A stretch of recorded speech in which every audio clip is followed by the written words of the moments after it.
नमस्कार दोस्तों, आप सभी का स्वागत है। आपके अपने YouTube चैनल मानव जीवन में दोस्तों लाइफ में सभी आगे बढ़ना चाहते हैं और लाइफ में आगे बढ़ने के लिए हमें रोज ही कुछ नया सीखना चाहिए और आगे बढ़ना चाहिए।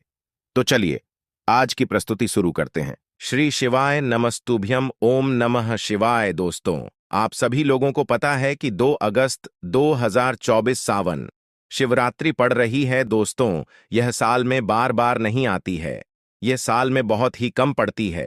पूरे 1 साल बाद ऐसा दिन आता है, इसलिए इस दिन का महत्व बहुत ही ज्यादा होता है और आप लोगों को इस दिन 7 बेलपत्र वाला उपाय जरूर करना चाहिए। क्योंकि दोस्तों, सावन शिवरात्रि एक ऐसा दिन होता है जिस दिन भगवान शिव जी बहुत बहुत आसानी से प्रसन्न होते हैं और वह आपको इतना कुछ प्रदान करते हैं जितने कि आपने कभी कल्पना भी नहीं कर सकते हैं। इसलिए यह मौका अपने हाथ से बिल्कुल भी जाने मत देना। तो इस दिन आप सभी लोगों को 7 बेलपत्र वाला एक बहुत ही छोटा सा और बहुत ही अचूक उपाय करना है। दोस्तों, यह एक ऐसा उपाय है जो कि पंडित जी ने अपने अभी की ही शिव महापुराण की कथा में बताए हैं। और दोस्तों, इस वाले उपाय को ज्यादा लोगों ने किया नहीं है, इसीलिए जो भी लोग इस 7 बेलपत्र वाले उपाय को इस सावन माह की शिवरात्रि के दिन करेंगे, सीधी सी बात है भाई, उस उपाय का जो फल है वह आप लोगों को बहुत ही जल्दी मिलेगा और बहुत बड़ा होकर मिलेगा। क्योंकि इस उपाय के बारे में ज्यादा लोगों को पता नहीं है, इसलिए दोस्तों आप लोगों को भी यह उपाय 2 अगस्त 2024 सावन शिवरात्रि के दिन जरूर कर लेना चाहिए। दोस्तों, इस दिन को आप लोगों को अपने हाथ से बिल्कुल भी नहीं जाने देना चाहिए।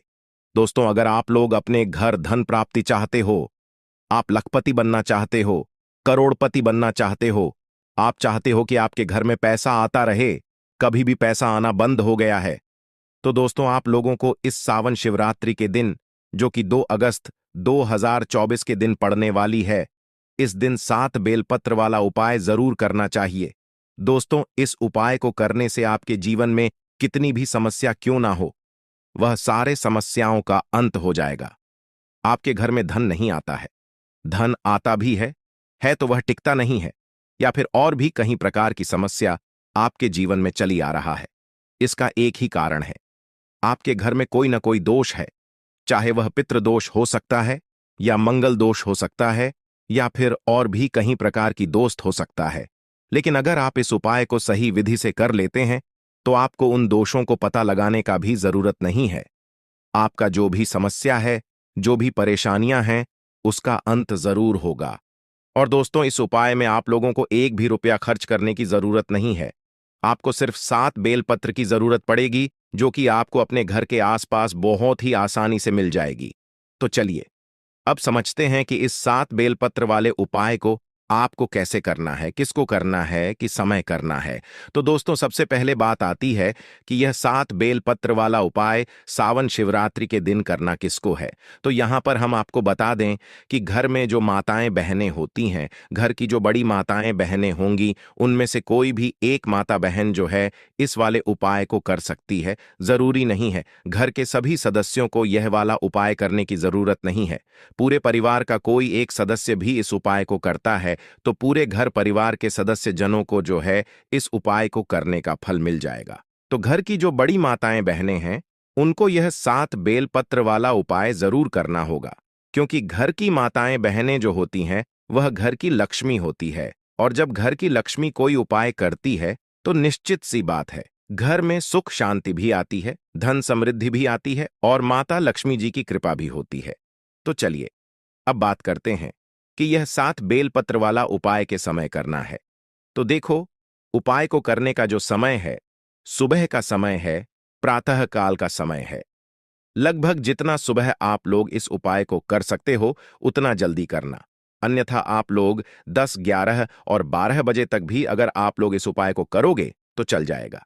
यह वाला उपाय शाम के समय प्रदोष काल में भी कर सकते हो, इस बात का ध्यान रखना है। भले ही आप सावन शिवरात्रि के दिन रात के समय 12 बजे तक भी अगर आप लोग यह 7 बेलपत्र वाला उपाय कर लोगे तो भी चलेगा, कोई दिक्कत वाली बात नहीं है। और आपको इस उपाय को करने का जो फल है वह भी जल्दी मिलेगा और बहुत बड़ा होकर मिलेगा, क्योंकि इस दिन भगवान शिव बहुत ही प्रसन्न होते हैं। ठीक है, यह सारी बात तो आप लोगों को समझ आ गई होंगी। अब हम जानते हैं कि इस उपाय को करने के लिए आपको क्या क्या सामग्री की आवश्यकता पड़ेगी। तो सबसे पहली बात, इस उपाय का नाम है 7 बेलपत्र वाला उपाय। तो सीधी सी बात है, 7 बेलपत्र तो हमें इसमें लगेगी ही लगेगी। अब देखिए, 7 बेलपत्र की आप पहले से यहां पर तैयारी करके रख सकते हैं, क्योंकि हो सकता है कि आपको बेलपत्र ना मिले। इसलिए बेलपत्र आपको पहले से ही तैयारी करके रखना है, क्योंकि सावन शिवरात्रि का जो दिन रहेगा वह भगवान शिव जी बहुत दिन रहेगा। तो 7 बेलपत्र आप लोगों को आसानी से कहीं से भी मिल जाएंगी। मतलब आप चाहो तो ये उपाय के 7 बेलपत्र को कहीं से खरीद भी सकते हो, कहीं से तोड़कर भी ला सकते हो, कोई दिक्कत वाली बात नहीं है। और अगर आपको बेलपत्र ना भी मिले तो आप शिवलिंग में पहले से छड़ी हुई बेलपत्र को भी इस उपाय के लिए ले सकते हैं। तो आप कहीं से भी यह 7 बेलपत्र जुगाड़ कर लेना। अब देखो दोस्तों, यह वाला जो उपाय है, इस उपाय को करते समय शुद्धता का विशेष रूप से ध्यान रखिएगा। बस सावन शिवरात्रि के दिन प्रदोष काल या फिर सुबह सुबह प्रातःकाल जब आप लोग ये उपाय कर रहे हो, तो भाई स्नान करके शुद्ध होकर नए या धुले हुए वस्त्र पहनकर आप लोगों को तैयार हो जाना है और अपनी 7 बेलपत्र जो उपाय के लिए हैं वो लेकर बिल्कुल तैयार होकर खड़े हो जाना है। अब उपाय कैसे करना है वह भी हम आपको यहां पर बता देते हैं। अब देखिए, यह 7 बेलपत्र तो उपाय में होंगी ही होंगी। इसी के साथ में 1 लोटा जल भी आप लोगों को लेना है। वो कहां से लाओगे वह हम आपको बताते हैं। पर उपाय दोस्तों, ये आपके घर से ही शुरू हो जाएगा और मंदिर में जाकर यह उपाय पूरा होगा। इस बात का भी आप लोग विशेष रूप से ध्यान रखना। तो जैसे ही आपके हाथ में जो है 7 बेलपत्र याद आती है और 1 लौटा आप लोग अपने पास में रख लेना। अभी आपको भरना नहीं है, मात्र खाली लौटा रख लेना। ठीक है, तो करना क्या है, आपके पास 7 बेलपत्र है और 1 लोटा अपने रख लिया अपने साथ में। अब देखो, यह 7 जो बेलपत्र हैं, यह 7 बेलपत्र 7 अलग अलग जगहों पर हमें समर्पित करनी है। वह 7 जगह कौन सी है वह हम आपको बताते हैं। इसी के साथ में दोस्तों, जैसा कि हमने आपको अभी बताया कि यह वाला जो उपाय है यह आपके घर से ही शुरू हो जाएगा। तो घर से शुरू कैसे होगा, इन 7 बेलपत्र में से जो पहली बेलपत्र होगी यह आपके घर में ही एक स्थान पर चढ़ेगी, जो कि है दोस्तों आपके घर का रसोई घर है ना। तो आपको क्या करना है, जब आप इस उपाय को करने की पूर्ण तैयारी कर लें, माताएं बहनें में से जो भी इस उपाय को कर रहा है, अगर वह इस उपाय को करने की पूर्ण तैयारी कर लें, तो भाई उसको अपनी 7 बेलपत्र को लेकर सबसे पहले कहां पर आना है, अपने ही घर के रसोई घर में आना है। घर के रसोई घर में उस स्थान पर आना है जहां पर माताएं बहनें अपने घर में पीने का पानी वाला स्थान या पीने का पानी रखती हो। चाहे वह आपका आहार हो, चाहे वह आपकी गुंडे हो, चाहे आपका घाघरा हो, चाहे वे आपका मटका हो, जिस मटके में से या जिस स्थान में से आप लोग पीने का पानी लेते हो, जिस घड़े में से लेते हो, उसके पास यहां पर आप लोगों को आ जाना है और इन 7 बेलपत्र में से पहली बेलपत्र निकालना है और पहली बेलपत्र को आपने उसी परिंदे के पास में रख देना है जिस बर्तन से या जिस घड़े से आप लोग पीने का पानी लेते हो। ठीक है, उस बर्तन के पास में आप लोगों को अपनी पहली बेलपत्र को समर्पित कर देना है। अंदर नहीं डालना है, जल के अंदर नहीं डालना है, उसी के पास में जहां पर आपका पीने का पानी रखा हुआ है, उसी के पास में एक अच्छी सी जगह देखकर पहली वाली बेलपत्र को आपको वहां पर शिव जी का नाम लेते हुए समर्पित कर देना है। ठीक है, अब जो हमने आपसे बोला था कि 1 लोटा आप लोग अभी खाली रखो, उस 1 लोटे को जो अभी आपके पास खाली लोटा रखा हुआ है, इस लोटे को आप अपने इसी गगरे में से भर लो, जिस गगरे के पास में अभी आपने जो है इस बेलपत्र को समर्पित किया हुआ है। मतलब कि जहां से आप अपना पीने का पानी भरते हो ना, उसी पानी में से आप लोगों को यह 1 लोटा जल अब भर लेना है। पहली बेलपत्र चढ़ाने के बाद अपना यह 1 लोटा जल आपको उसी परिंदे में से, उसी पानी में से भर लेना है जिस पानी में से आप लोग पीने का पानी लेते हो और जिस पानी के पास में आपने यह पहली बेलपत्र को समर्पित किया है। अब आपने 1 लोटा जल भी भर लिया। अब आपके पास बची है कुल 6 बेलपत्र। ठीक है, अब इन 6 बेलपत्र को कहां कहां पर समर्पित करना है, आप लोग सुनो तो देखो। इन 6 बेलपत्र और अपने 1 लोटा जल को तैयार करके आप लोग अपने घर से निकल जाना। अब जैसे ही आप लोग अपने घर से निकलते हो, तो आपके घर के पास में जो भी एक बेलपत्र का पेड़ हो, जो बेलपत्र का बड़ा पेड़ हो, आपके पास 4 बेलपत्र हैं, 1 लोटा जल है, इनको अपने साथ में ही रखकर निकलना है और जो भी एक बेलपत्र का बड़ा पेड़ आपके घर के आसपास जहां पर भी पड़ता है, आपको आप वहां पर चले जाना है। ठीक है? क्योंकि 7 अलग अलग जगह होंगी, 7 अलग अलग बेलपत्र है। हमारे पास तो पहली बेलपत्र तो हमने अपने घर के रसोई घर में बर्तन के पास समर्पित कर दी है। अब दूसरी बेलपत्र को लेकर जाओगे आप लोग यहां पर बेलपत्र के पेड़ के नीचे। बेलपत्र के पेड़ के नीचे जैसे ही पहुंच जाते हो, बेलपत्र का पेड़ बड़ा होना चाहिए, छोटा नहीं होना चाहिए। तो जैसे ही बेलपत्र के पेड़ के नीचे पहुंचते हो, अपना दूसरे नंबर की जो पत्र होगी उसे निकाल लेना और उसी बेलपत्र के पेड़ के नीचे शिव जी का नाम लेते हुए समर्पित कर देना। ठीक है? समर्पित जैसे ही कर देते हो, इसी बेलपत्र के ऊपर आपने जो अपने साथ में एक लोटा जल लेकर आया होना, इसमें से थोड़ा सा जल उस बेलपत्र के ऊपर समर्पित कर देना है और श्री शिवाय नमः, ओम नमः शिवाय इस मंत्र का जाप करना। ठीक है?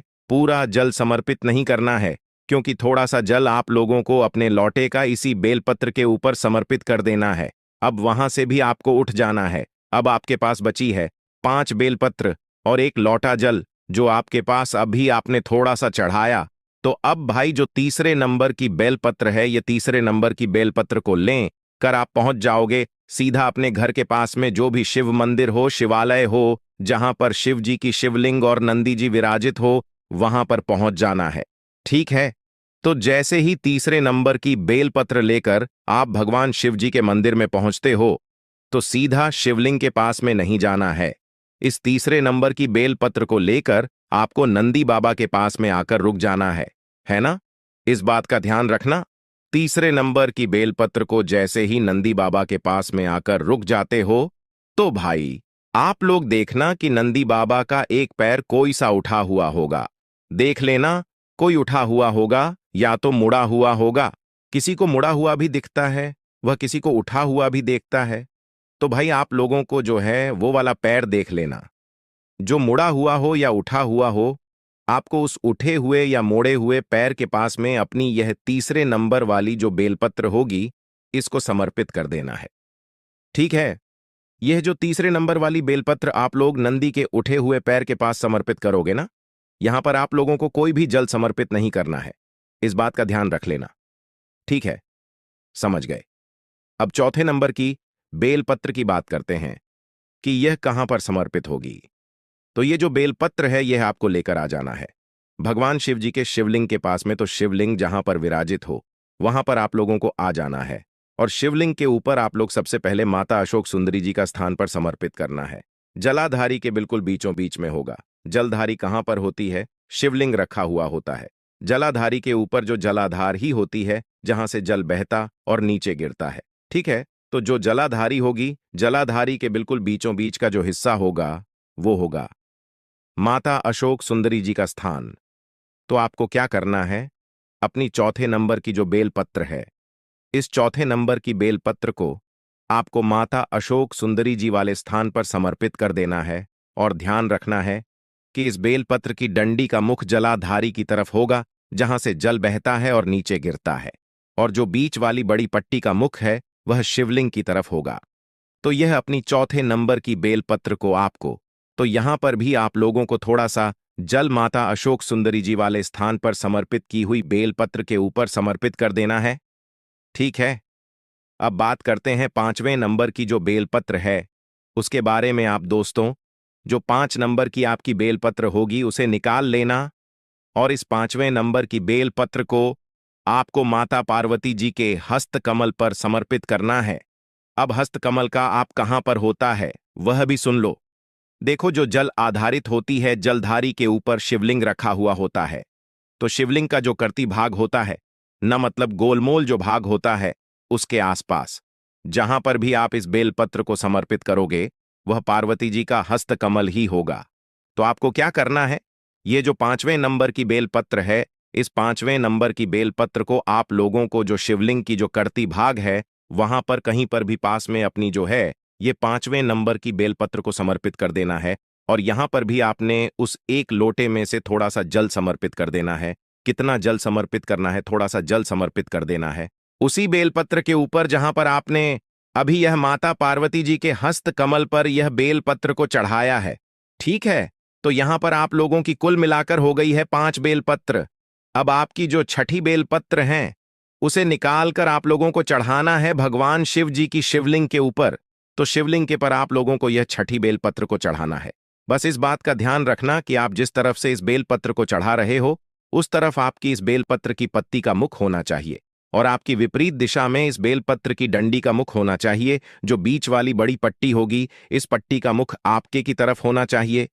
जिस तरफ से भी आप इस बेलपत्र को भगवान शिव जी के शिवलिंग के ऊपर चढ़ा रहे हो, है ना, तो शिवलिंग के ऊपर जैसे ही आप लोग इस बेलपत्र को चढ़ा देते हो तो इसके ऊपर भी, इसी बेलपत्र के ऊपर भी आपको थोड़ा सा जल यहां पर वापस से समर्पित कर देना है।